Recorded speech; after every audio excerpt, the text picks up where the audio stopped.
Shalom saudara-saudara yang dikasihi oleh Tuhan. Sebagai orang percaya, kita mengenal Tuhan kita adalah Tuhan yang bersimpati dengan kita. Hal ini dapat kita baca dari kebenaran firman Tuhan di dalam Perjanjian Lama. Bahkan di dalam Perjanjian Baru, kita bisa membaca dan merenungkan bagaimana Tuhan bersimpati dengan segala penderitaan kita dengan Kristus mati di atas kayu salib. Itulah bukti yang nyata dari Allah yang mengasihi kita dan tidak membiarkan kita. Salam jumpa dalam program Tuhan adalah Gembalaku. Saudara, banyak orang bertanya, mengapa Allah yang baik membiarkan penderitaan terjadi di dalam kehidupan manusia? Tanpa pernah terpikir oleh manusia bahwa Allah yang baik itu turut mengalami penderitaan manusia sampai pada titik yang terendah, yaitu dengan penderitaan dan kematian Yesus Kristus. Saudara, penderitaan manusia adalah akibat daripada kejatuhan manusia ke dalam dosa. Maka kuasa dosa itu membawa manusia kepada penderitaan demi penderitaan. Mengapa Tuhan mengizinkan semuanya itu? Saudara, kita tahu Tuhan memberikan kepada manusia kehendak bebas, yaitu dengan menyediakan pohon pengetahuan baik dan jahat. Dan manusia memilih menjadi manusia yang berpusat pada dirinya sendiri dengan tidak mentaati Tuhan. Mulai saat itulah penderitaan demi penderitaan hadir di dalam kehidupan manusia. Dan pada puncaknya adalah kebinasaan. Manusia tidak dapat menanggung semuanya itu. Namun puji Tuhan, Kristus menanggung dosa manusia, sehingga setiap orang percaya kepadanya dibebaskan dari kuasa dosa.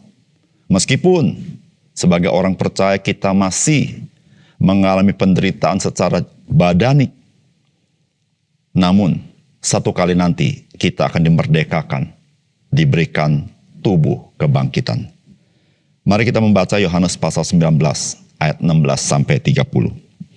Akhirnya Pilatus menyerahkan Yesus kepada mereka untuk disalibkan.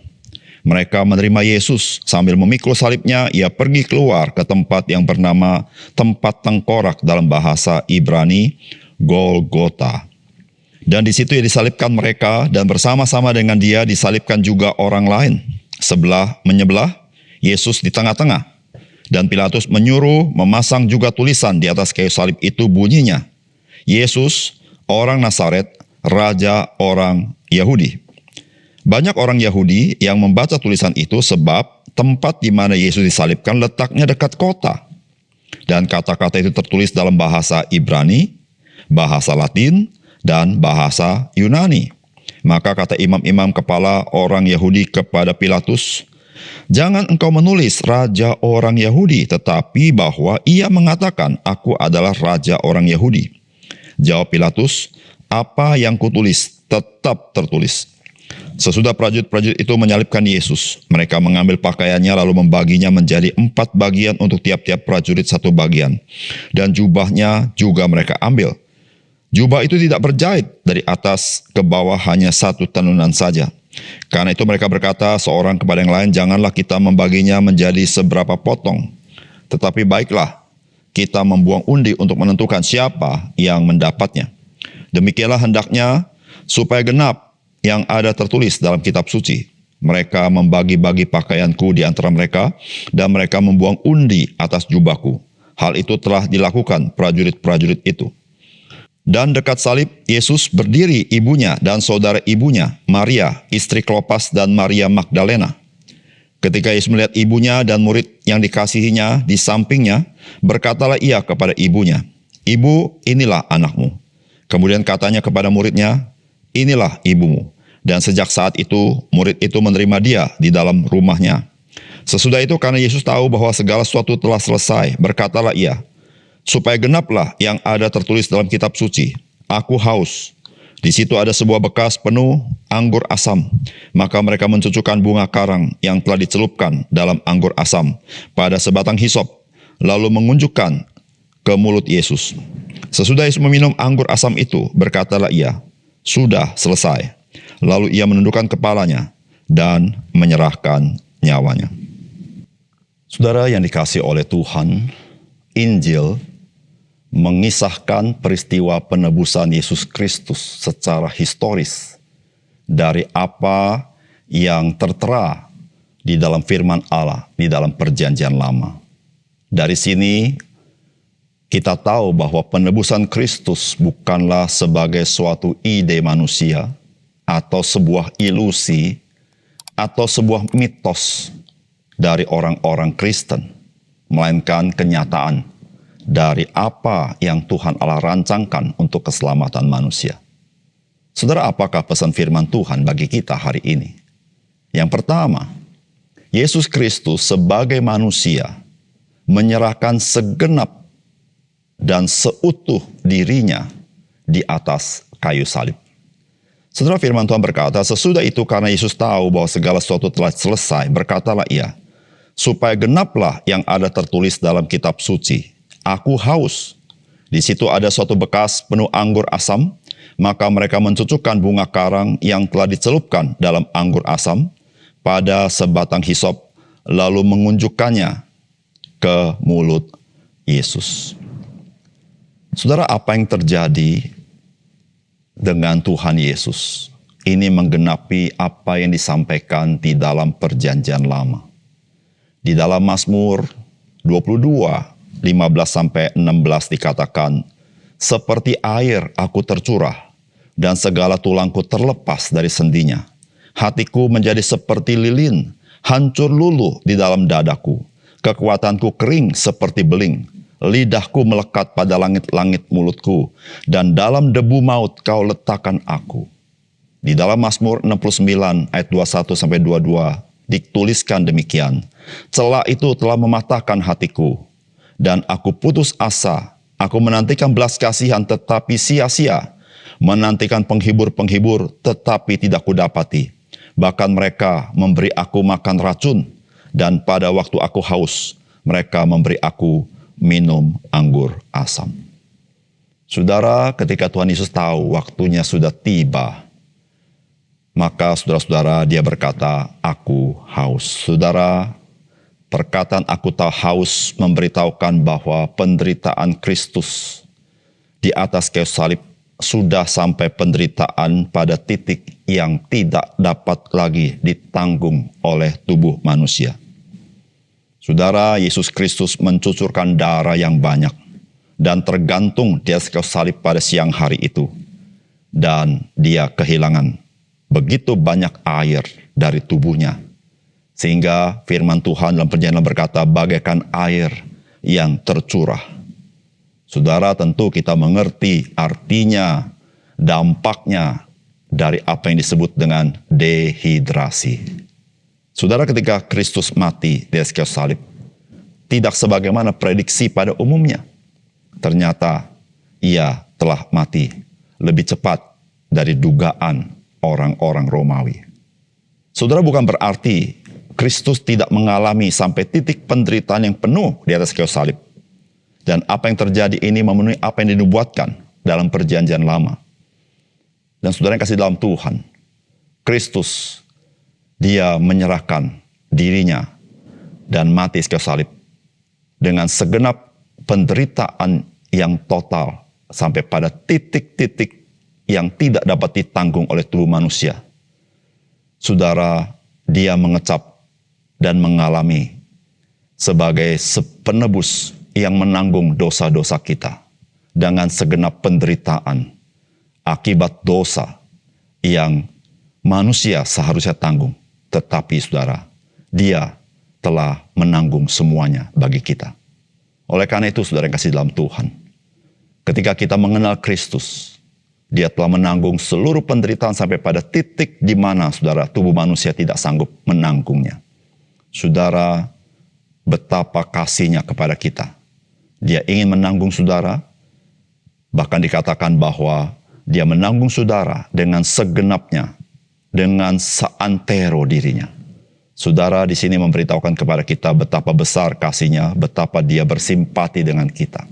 Saudara, ketika kita mengalami penderitaan dalam hidup ini, saudara ingatlah, ada Kristus yang sudah menanggung dengan segala beban penderitaan yang amat sangat. Saudara, biarlah mata kita tertuju kepadanya. Mata kita tertuju pada Kristus yang mati bagi kita. Disitulah saudara kita menemukan kekuatan, pengharapan yang daripada Tuhan. Dia melakukan semuanya itu karena dia sangat mengasihi engkau dan mengasihi saya. Yang kedua, saudara, Yesus Kristus mengerjakan pekerjaan penebusan di atas kayu salib dengan tuntas. Saudara, firman Tuhan berkata, sesudah Yesus minum anggur asam itu, berkatalah ia, sudah selesai. Lalu ia menundukkan kepalanya dan menyerahkan nyawanya. Saudara, kita tahu dari perjanjian lama bagaimana imam besar setiap tahun akan membawa kurban ke dalam bait suci. Saudara, korban untuk pengampunan dosa bagi umat Israel. Dan itu dilakukan setiap tahun. Imam besar masuk ke kemah suci atau bait suci ke tempat maha kudus. Dan saudara, di dalam firman Tuhan dalam kitab Ibrani mengatakan, mengapa imam besar dalam zaman perjanjian lama setiap tahun harus membawa kurban untuk pengampunan dosa bagi umat Israel. Maka kitab ini berkata, karena dosa itu belum diselesaikan dengan tuntas. Dan setiap kali imam besar membawa kurban itu, mengingatkan akan dosa itu masih ada. Saudara, semuanya ini memberitahukan kepada kita satu hal, bahwa pengampunan dosa tidak dapat dilakukan dengan korban-korban hewan. Saudara, apa yang diperintahkan Tuhan dalam perjanjian lama, sebetulnya adalah sedang memberitahukan kepada kita, bahwa hanya dengan korban Yesus Kristus, dosa baru bisa diampuni. Ketika Kristus satu kali mati dan berlakulah pengampunan dosa bagi siapa yang mau percaya kepada dia. Di situ saudara-saudara, ketika Kristus di atas kayu salib, dia mengatakan sudah selesai. Hanya dengan satu kali korban tubuh Kristus, maka terbukalah pengampunan dosa bagi manusia. Saudara, tidak ada jalan lain jikalau engkau dan saya ingin diampuni dosa kita. Saudara, satu hal yang harus kita tahu, bahwa upah dosa ialah maut. Saudara, itu tertera dalam firman Tuhan yang tidak dapat berubah, karena Allah tidak pernah menyangkali apa yang pernah dia firmankan. Saudara, bagaimana menyelesaikannya? Allah memberikan penyelesaian karena dia mencintai kita. Karena tidak ada korban apapun yang sanggup mengampuni dosa. Tidak ada perbuatan baik apapun yang dapat menyucikan kita dari dosa. Tidak ada ritual apapun yang dapat membebaskan kita dari murka Allah. Hanya satu-satunya. Ketika kita datang kepada Kristus, percaya kepada dia. Dia menanggung murka Allah. Dia menanggung seluruh dosa kita. Satu kali untuk selamanya. Di mana Yesus berkata, di atas kayu salib, sebelum ia menyerahkan nyawanya, dia berkata, sudah selesai. Apa arti sudah selesai? Artinya sudah lengkap. Kristus sudah menggenapi. Tidak perlu ditambah apapun. Tidak perlu ditambah dengan perbuatan baik kita. Tidak perlu ditambah dengan jasa-jasa kita. Tidak perlu ditambah dengan ritual-ritual kita. Tidak perlu ditambah dengan apapun. Saudara, pengampunan dosa seutuhnya hanya melalui Yesus Kristus. Yesus Kristus cukup bagi keselamatan kita. Oleh karena itu, saudara yang kasih dalam Tuhan, ketika kita begitu jelas akan apa yang firman Allah katakan kepada kita, marilah kita jangan mengeraskan hati kita. Marilah kita datang kepada dia. Dia yang telah menyerahkan dirinya sebagai manusia, seutuhnya, segenapnya, menanggung penderitaan sampai pada titik di mana manusia tidak sanggup menanggungnya. Karena dia menanggung dosa-dosa kita, agar kita dibebaskan dari dosa kita. Dan kita boleh hidup berdamai dengan Tuhan.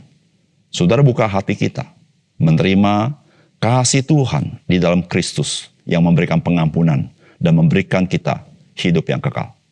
Mari kita berdoa. Bapa surga, terima kasih untuk firman Tuhan yang sangat indah yang kami baca hari ini. Biar Tuhan tolong kami melalui Roh Kudus mencelikkan mata rohani kami apa yang Kristus lakukan di atas kayu salib. Sehingga kami sungguh-sungguh dilahirkan kembali dan boleh mengenal kasih Tuhan itu yang menyelamatkan itu. Terima kasih Tuhan. Dalam nama Tuhan Yesus kami berdoa. Amin.